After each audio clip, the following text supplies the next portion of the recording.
একটু খারাপ লাগেনি। আমরা তো চাই ওরা জিতুক, জিতার পরে হচ্ছে সবাই হারুক, হারার পর আর্জেন্টিনা আর ব্রাজিলের খেলা হোক, তারপর বোঝা যাবে কোন দল ভালো কোন দল খারাপ।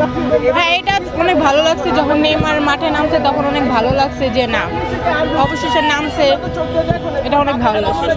আসলে আনচেলত্তি বর্তমানে বিশ্বের ভিতরে একটা অভিজ্ঞ কোচ আমি বলতে চাই, এবং তার কারণে অলরেডি ব্রাজিলের যে খেলা সেই চমকটা কিন্তু ফিরে এসেছে অলরেডি। কিন্তু আপনি দেখবেন এই প্রথম খেলায় আমরা ড্র করছি, তারপরে আমরা 3-0 গোলে জিতেছি, এই খেলায়ও আমরা 3-0 গোলে জিতেছি। অতএব আমি বলতে চাই এই কোচের মাধ্যমেই আমরা কিন্তু কাপটা নিব। আর এই কোচ মানে অভিজ্ঞ কোচ, এই কোচ মানে আতঙ্ক, এই কোচ মানে ব্রাজিলের ঘরে কাপ নেওয়া অর্থাৎ।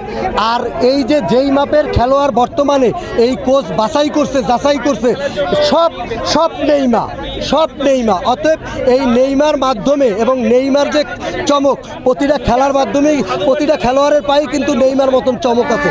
অতএব ইনশাল্লাহ আমরা আশাবাদী আমরা এই কাপটা নিব।